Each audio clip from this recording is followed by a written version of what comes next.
உலகத்திலேயே அதிகம் உப்பு சாப்பிட்ற கூட்டம் தமிழ் கூட்டம் தான். நல்லா தெரிஞ்சுக்கொள்ளுங்க. யாரும் இவ்வளவு உப்பு போடுறதில்லை. நாம மட்டும்தான் உப்பு போடலைன்னா சட்டியை தூக்கி எரிஞ்சு வீட்டில் சண்டை போட்டு கிடக்கும். உப்பு மிக மிக உப்பு சார். அப்போ தமிழில் தானே சொல்லியிருக்காங்க உப்பில்லா பண்டம் குப்பையிலே அப்படின்னு. அந்த வரிக்கு அர்த்தம் அது இல்லை. உப்பில்லா பண்டம் குப்பையிலே அப்படின்னா ஒரு எலுமிச்சம்பழம் கெட்டு போயிடும், கெட்டு போன பொருளை குப்பையில் போடணும், கெட்டு போகாமல் பாதுகாக்க உப்பை போட்டு கொஞ்சம் வச்சுக்கோன்னு அன்னைக்கு சொன்ன விஷயம். அதுக்காக தினம் தினம் நீ ஊறுகாய் தின்னு, தினம் தினம் தொக்கு வச்சு சாப்பிடு அப்படின்னு அர்த்தம் இல்லை. ஒரு நாளைக்கு உலக சுகாதார நிறுவனம் சொல்வது 4 கிராம் உப்பு தான்.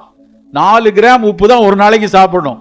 ஆனா நாம சாப்பிட்றது 8 கிராம், டபுள் மடங்கு சாப்பிட்றோம்.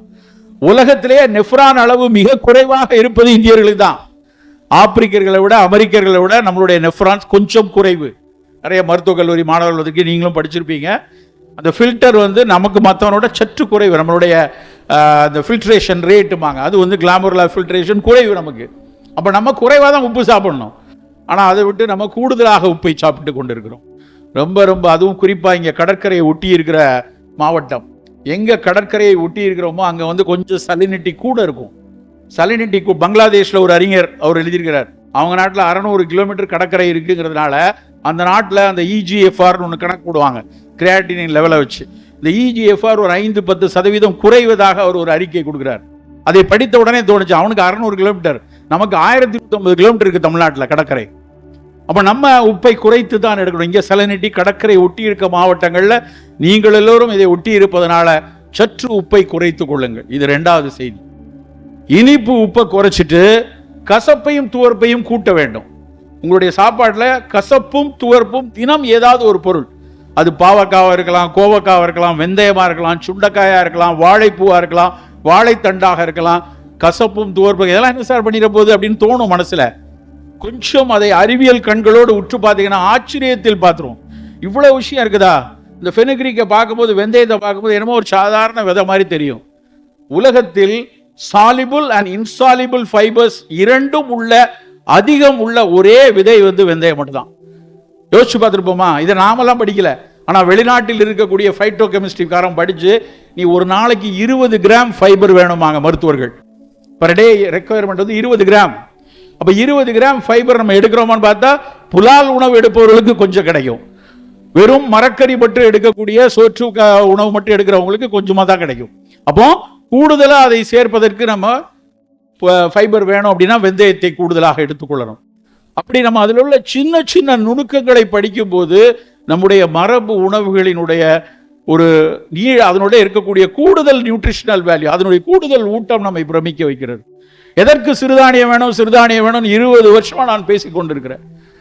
ஒரு பக்கம் அரிசியையும் இன்னொரு பக்கம் கம்பையும் ரெண்டையும் வச்சு யோசிச்சு பார்த்துட்டு வைங்களேன். கம்மஞ்சோறு இருக்கு, இந்த பக்கம் அரிசிச்சோறு இருக்கு. அரிசிச்சோரை விட கம்மஞ்சோறில் 8 மடங்கு இரும்புச்சத்து அதிகம். இரும்புச்சத்து குறைவு. இங்கே ஒரு 200 பெண் குழந்தைகள் இருக்கீங்கன்னா நிச்சயமா சொல்ல முடியும் 70-80 பெண் குழந்தைகளுக்கு அனிமியா இருக்கும். அது மேபி மாடரேட் அனிமியாவா இருக்கும். சிவியர் அனிமியா இருந்தால் தெரியும், மாடரேட் அனிமியால தெரியாது அவ்வளவா. மைல்டு அனிமியாவா இருக்கும் சமயத்தில். அந்த அந்த அனிமியா குறைவா இருக்கும்போது இப்ப தெரியாது.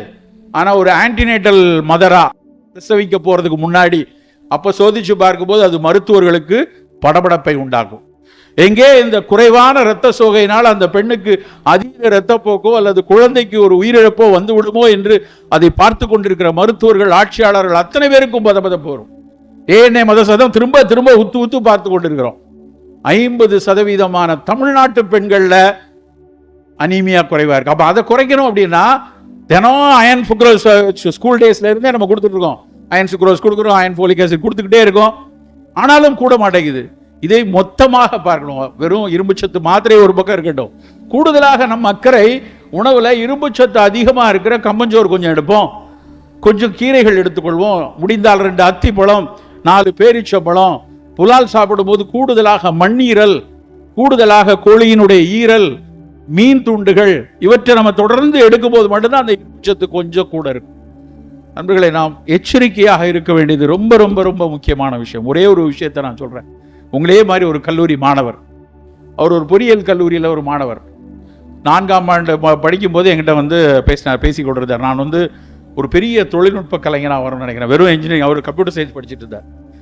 நான் வந்து தொழில்நுட்பம் படிக்கிறேன். அப்போ வந்து ஒரு 20 வருஷம் முன்னாடி, 17-18 வருஷம் இருக்கும். அப்போ வந்து இந்த அனிமேஷன் டிசைனிங்லாம் நான் ஒர்க் பண்ண போகிறேன் அப்படின்னார். அவங்க அப்பாவுக்கு வந்து எங்கடா ஏதாவது படித்து வேலைக்கு போடானா? இல்லை நான் வேலைக்கு பண்ண போகிறேன்னார். நீங்களாம் பார்த்து ரசிச்சிங்களே முதல் படம் அவதார் அப்படின்னு ஒரு படம், அந்த படத்தினுடைய அனிமேஷனில் அவரும் வேலை செய்தார். அவங்க அம்மா என்கிட்ட வந்து அந்த அவங்க ஃபேமிலி டாக்டர்னா என்கிட்ட வந்து மெனக்கிட்டு சொல்லிட்டு போனாங்க, சார் இந்த அவதார படம் பார்த்து இங்கிலீஷ்காரன்லாம் படம் முடிச்சதுக்கப்புறம் தான் சார் எழுத்து போடுவான், கடைசியில் தான் என் பையன் பேர் வரும், தயவுசெய்து எஞ்சி வந்துடாதீங்க, அதை பார்த்துட்டு வாங்க அப்படின்னாங்க. ஒரு தாய்க்கு அதை விட என்ன பெருமை இருக்க முடியும்? அவ்வளோ மகிழ்ந்து என்கிட்ட சொன்னாங்க. அப்படிப்பட்ட பையன் இன்ஜினியரிங் முடிச்சு அனிமேஷன்லாம் பண்ணி பெரிய அளவில் இருந்து கொண்டிருக்கிறான். 25 வயது தான் இருக்கும். ஒரு தீபாவளி நாள் சென்னையே அப்போ வந்து அந்த தீபாவளி டைம் வந்து கடும் மழையினால் பெருவெள்ளத்தில் இருந்து எல்லாம் லீவெல்லாம் நீட்டிகிட்டு இருந்தாங்க.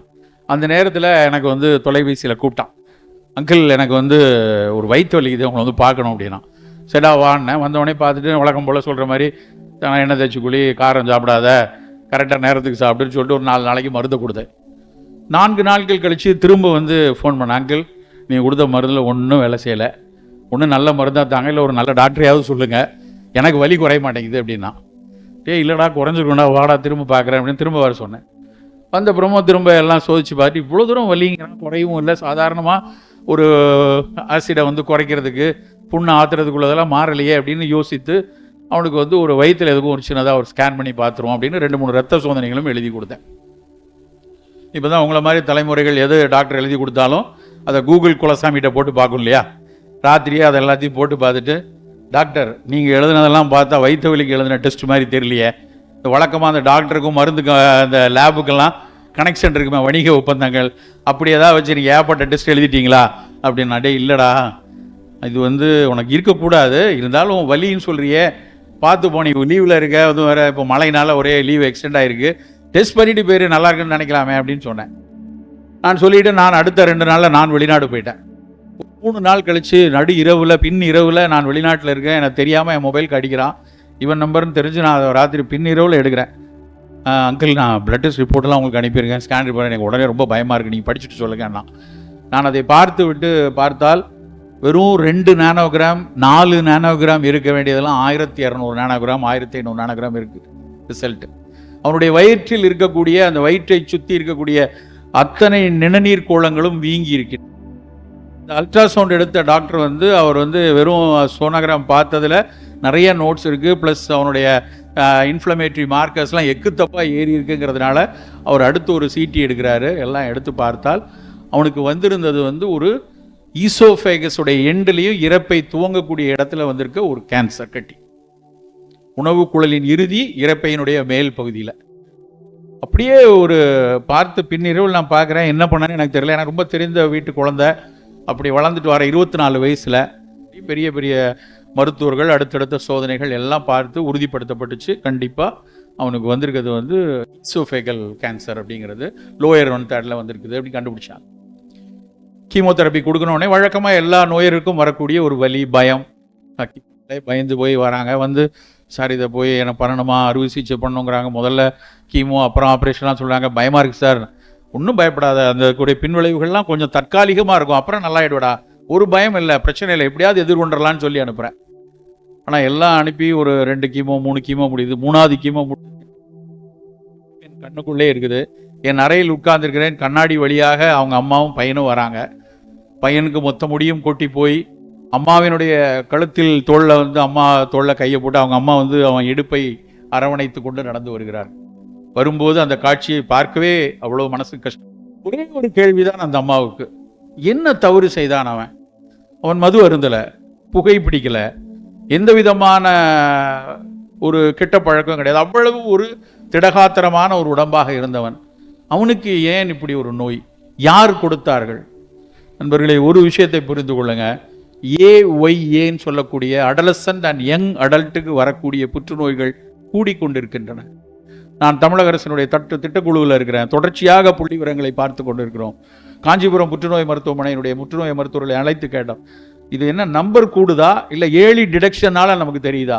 அவர்கள் அறுதிட்டு சொல்கிறார்கள், உண்மையிலேயே கூடுகிறது, ஆங்காங்கே இது போன்றவர்கள் வருகிறாங்க. நேற்று கூட ஒரு பெண் குழந்தை 17 வயசு 18 வயசு காலேஜ் ஃபர்ஸ்ட் இயர் போகிறா, அவளுக்கு வந்து ஒரு பெரிய சார்க்கோமா, தொடையில் ஒரு பெரிய கட்டி, சாதாரண ஏதோ ஒரு கட்டி கல் மாதிரி இருக்குன்னு நினச்சி போய் பார்த்தா ஒரு பெரிய பிளியோமார்பாவிக் சார்கோமான். நீங்கள் இளங்குழந்தைகளுக்கு வாலிபர்களுக்கு இப்படி நோய் வர்றதுக்கு என்ன காரணம்னு பார்த்தா 15% தான் ஜெனட்டிக் மியூட்டேஷனில் வர்றது. மரபு ரீதியாக தாய் தந்தையரோ பாட்டி தாதையரோ வருது வெறும் 15% தான். 85% உணவினாலும் சுற்றுச்சூழலினால் மட்டும்தான் நண்பர்களே. அப்போ நம்ம எவ்வளவு எச்சரிக்கையாக இருக்கணும். விளையாட்டு இல்லை, வணிகம் அப்படிதான் கொண்டு கொடுக்கும். தலை தருதலை எல்லாரும் வந்து அட்வர்டைஸ் பண்ணுவாங்க. அதுக்கு பின்னாடி நம்ம போகக்கூடாது. நமக்கு வேண்டியது என்ன, நமக்கு இது அவசியமா, இது எனக்கானதா யோசனையில நம் முன்னாடி முதல்ல நிற்கிறது வந்து இந்த மரபு சார்ந்த உணவுகள். சில பேர் கேள்வி கேட்பாங்க, மரபெல்லாம் மட்டும் எல்லாமே நல்லதா, மரபெல்லாம் ஒன்றும் குப்பையே கிடையாதா? அப்படி இல்லை, மரபிலும் குப்பை இருக்கிறது.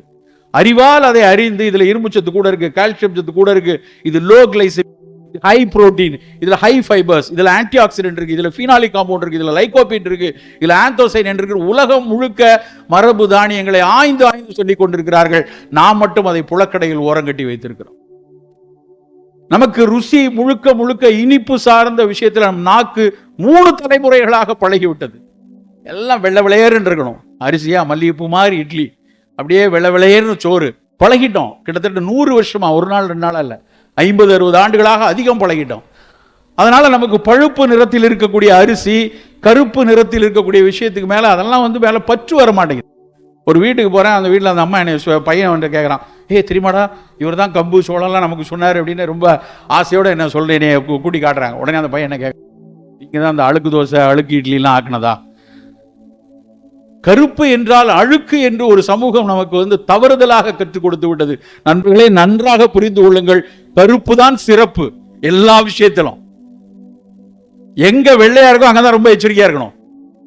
வெள்ளைதான் ஆபத்தானது. வெள்ளை கலர் சக்கரை, வெள்ளை கலர் மைதா, வெள்ளை கலர் ஜீனி, வெள்ளையில் எச்சரிக்கையா இருங்க, கருப்பை நம்பலாம்.